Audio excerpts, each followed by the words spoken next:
नमस्कार भक्तों, भव्य सुबह कथा में आपका हार्दिक स्वागत है। आज शुक्रवार का पावन दिन है। धन, वैभव, सौभाग्य और समृद्धि माँ लक्ष्मी को समर्पित यह विशेष महाकथा आपके जीवन में नई रोशनी लेकर आए। कथा शुरू करने से पहले आपसे एक छोटा सा निवेदन है। अगर आप चाहते हैं कि ऐसी ही पवित्र, मन को शांति देने वाली कथाएं आपको रोज सुनने को मिलती रहें, तो अभी इस वीडियो को एक लाइक ज़रूर कर दीजिए। आपका एक लाइक हमें और प्रेरणा देता है। और अगर आप पहली बार हमारे चैनल पर आए हैं तो चैनल को सब्सक्राइब ज़रूर कर लें, ताकि हर सुबह की नई कथा सबसे पहले आप तक पहुंचे। और इस कथा को अपने परिवार, माता पिता और मित्रों के साथ शेयर ज़रूर कीजिए, क्योंकि भक्ति और अच्छी बातें जितनी फैलती हैं उतना ही पुण्य बढ़ता है। अब आंखें बंद कीजिए, मन को शांत कीजिए और श्रद्धा से बोलिए, जय माँ लक्ष्मी। जहाँ सच्ची श्रद्धा होती है वहीं माँ लक्ष्मी का स्थायी वास होता है। आज की यह महाकथा एक ऐसे परिवार की है जिसकी किस्मत एक साधारण से शुक्रवार को बदल गई। तो आइए पूरे विश्वास और भक्ति के साथ कथा का आरंभ करते हैं। नगर के एक शांत कोने में अर्जुन और सुमन का छोटा सा घर था। दीवारें साधारण थीं, छत पुरानी थी, लेकिन घर में संस्कारों की रोशनी थी। अर्जुन सुबह काम की तलाश में निकलता, शाम को थका हारा लौटता।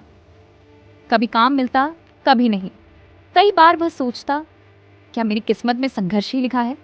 लेकिन सुमन हर बार उसे पानी देती, मुस्कुराकर कहती, हार मत मानो, जब बादल घने होते हैं तभी बारिश आती है। हर शुक्रवार सुमन व्रत रखती, सुबह स्नान करके घर के आंगन में हल्दी से छोटा सा स्वस्तिक बनाती, दीपक जलाती और धीरे धीरे मंत्र बोलती, एयूएम श्री महालक्ष्म्यै नमः। उसकी आवाज में सच्चाई थी, कोई दिखावा नहीं, कोई लालच नहीं। एक दिन पड़ोसन ने पूछा, इतनी गरीबी में भी व्रत रखती हो, पहले घर संभालो। सुमन ने शांत स्वर में कहा, घर सिर्फ पैसों से नहीं संभलता, विश्वास से भी संभलता है। उधर अर्जुन के मन में तूफान चल रहा था। उसे लगता था कि पूजा से पेट नहीं भरता, लेकिन वह सुमन की आस्था का सम्मान करता था। उसी सप्ताह नगर में मंदी आ गई, कई लोगों की नौकरी चली गई, अर्जुन का काम भी बंद हो गया। घर में राशन कम बचा था, बच्चों की फीस बाकी थी। रात को अर्जुन चुप बैठा रहा, आंखों में चिंता थी। सुमन ने धीरे से कहा, कल शुक्रवार है, हम माँ लक्ष्मी से शिकायत नहीं, साहस मांगेंगे। अगली सुबह हालात जैसे भी थे, सुमन ने घर साफ किया, पुराने फूल हटाए, नया दीपक रखा और मन से प्रार्थना की, हे माँ, हमें धन से पहले धैर्य दीजिए, संपत्ति से पहले समझ दीजिए। उस समय अर्जुन दरवाजे पर खड़ा सब देख रहा था। उसके मन में पहली बार शांति उतरने लगी। उसे महसूस हुआ, शायद शक्ति बाहर नहीं, अंदर पैदा करनी पड़ती है। उसी दिन दोपहर को एक अजीब सी शांति घर में छा गई, जैसे कोई अदृश्य शक्ति उनके आंगन में उतर आई हो। सुमन को स्वप्न में माँ लक्ष्मी के दर्शन हुए। अब कथा आगे बढ़ती है। उस शुक्रवार के बाद अर्जुन के भीतर कुछ बदल गया था। अब वह सुबह उठते ही चिंता नहीं, प्रार्थना करता था। हालात अभी भी वैसे ही थे, घर में पैसे कम थे, राशन सीमित था, लेकिन मन में एक अजीब विश्वास आ गया। 3 दिन बाद अर्जुन पुराने कागज देख रहा था। उसे एक पुराना नंबर मिला, अपने मित्र रवि का। रवि कई साल पहले शहर चला गया था। अर्जुन ने सोचा, क्यों ना एक बार बात कर लूं। उसने फोन मिलाया। उधर से आवाज आई, अरे अर्जुन, कितने साल बाद याद किया। बातों बातों में अर्जुन ने अपनी स्थिति बताई। रवि कुछ पल चुप रहा, फिर बोला, मैं एक नया काम शुरू कर रहा हूं, मुझे किसी ईमानदार आदमी की जरूरत है, क्या तुम आ सकते हो? अर्जुन के हाथ कांपने लगे। उसने तुरंत हाँ कहा, लेकिन समस्या थी, शहर जाने के लिए किराया भी मुश्किल से था। रात को उसने सुमन से कहा, मौका अच्छा है पर पैसे। सुमन अंदर गई, अपनी छोटी सी पोटली लाई। उसमें उसकी शादी के समय की एक चांदी की पायल थी। वह बोली, इसे बेच देते हैं, गहना फिर आ जाएगा, मौका नहीं। अर्जुन की आंखें भर आईं। अगले दिन वह शहर गया। रवि ने उसे छोटे व्यापार में साझेदारी दी, अनाज सप्लाई का काम। शुरुआत छोटी थी, मुनाफा बहुत कम, लेकिन अर्जुन ईमानदारी से काम करता, समय पर माल पहुंचाता, कभी झूठ नहीं बोलता। धीरे धीरे ग्राहक बढ़ने लगे। उधर सुमन हर शुक्रवार दीप जलाती रही, अब वह प्रार्थना में एक नई पंक्ति जोड़ दी, हे माँ, हमें घमंड से बचाइए। 6 महीने बीत गए। एक दिन रवि ने हिसाब देखा। बोला, अर्जुन, तुम्हारी वजह से काम दुगना हो गया है। आज से आधा मुनाफा तुम्हारा। अर्जुन को विश्वास ही नहीं हुआ। उसने तुरंत गांव फोन किया। सुमन ने जब सुना, उसने सबसे पहले दीपक जलाया। फिर बच्चों से कहा, यह मेहनत का फल है और माँ की कृपा। कुछ ही महीनों में उनका कर्ज उतर गया। घर की मरम्मत हो गई। बच्चों की फीस समय पर भरने लगी। लेकिन कहानी यहीं खत्म नहीं होती। असल परीक्षा तो अब शुरू होने वाली थी, क्योंकि जब धन आता है तो साथ में अहंकार की छाया भी आती है। क्या अर्जुन और सुमन इस नई परीक्षा में सफल होंगे? क्या माँ लक्ष्मी की कृपा बनी रहेगी? अर्जुन का व्यापार बढ़ने लगा था। घर की हालत सुधर रही थी। लेकिन जहां समृद्धि आती है, वहां एक नई परीक्षा भी साथ आती है। समय बीतता गया। अर्जुन अब महीने में अच्छा लाभ कमाने लगा था। गांव में उसका सम्मान बढ़ गया। जो लोग पहले कहते थे पूजा से क्या होगा, वही अब कहते थे अर्जुन की किस्मत बदल गई। धीरे धीरे अर्जुन के स्वभाव में बदलाव आने लगा। पहले वह हर काम सोच समझ कर करता था। अब कभी कभी जल्दबाजी करने लगा। पहले हर शुक्रवार पूजा में बैठता था। अब कहता, आज बहुत काम है, अगले हफ्ते बैठ जाऊंगा। सुमन सब देख रही थी, लेकिन उसने तुरंत कुछ नहीं कहा। एक दिन शुक्रवार की शाम घर में पूजा की तैयारी थी। दीपक जल चुका था। कमल का फूल रखा था। सुमन ने अर्जुन को आवाज दी, आइए, पूजा का समय हो गया है। अर्जुन ने जवाब दिया, आज बहुत थक गया हूं, तुम कर लो। सुमन के मन में हल्की चिंता हुई। उस रात अर्जुन को एक स्वप्न आया। उसने देखा वह एक बड़े महल में खड़ा है। चारों ओर सोना चांदी आभूषण। लेकिन अचानक तेज हवा चली। सब कुछ धीरे धीरे गायब होने लगा। वह घबरा कर बोला, "हाय, ये सब मेरा है।"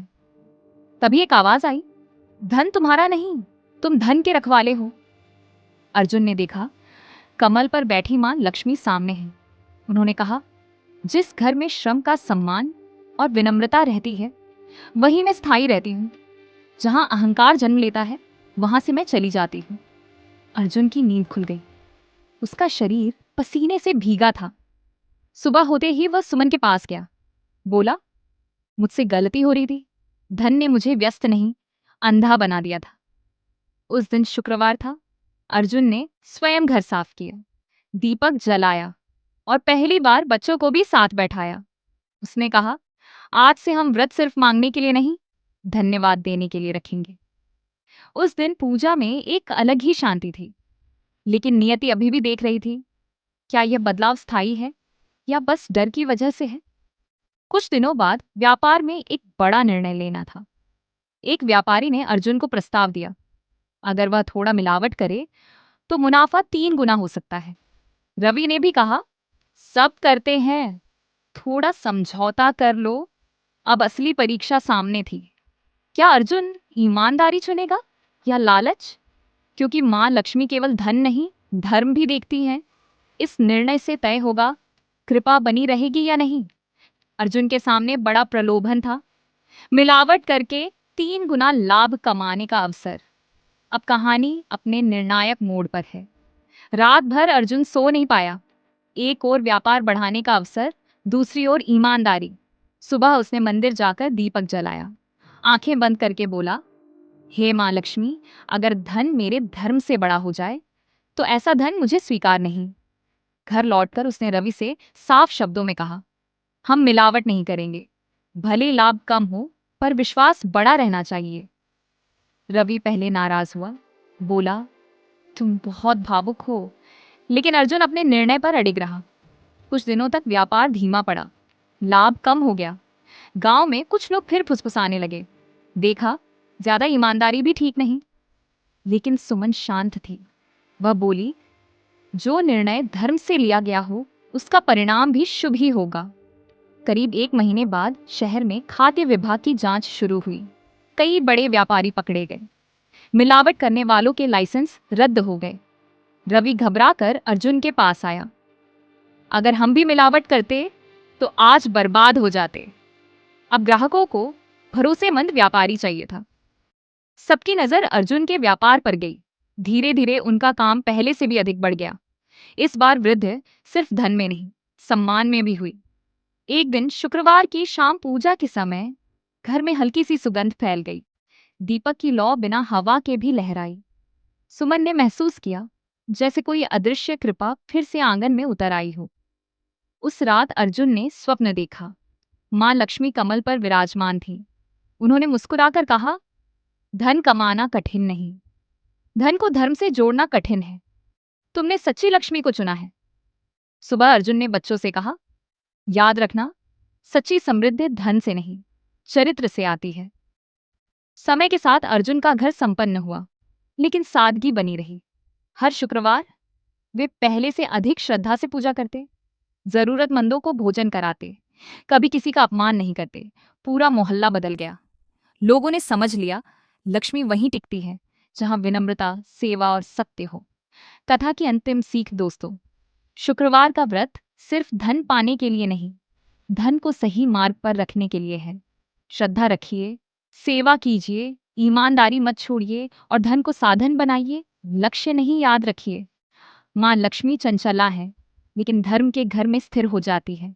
अगर यह शुक्रवार महाकथा आपके हृदय को छू गई हो तो वीडियो को लाइक जरूर कीजिए। चैनल भव्य सुबह कथा को सब्सक्राइब कर लीजिए ताकि हर शुक्रवार ऐसी ही पावन कथा आप तक पहुंचती रहे। कमेंट में अवश्य लिखें, जय मां लक्ष्मी। मां लक्ष्मी की कृपा आपके घर पर सदैव बनी रहे। जय मां लक्ष्मी।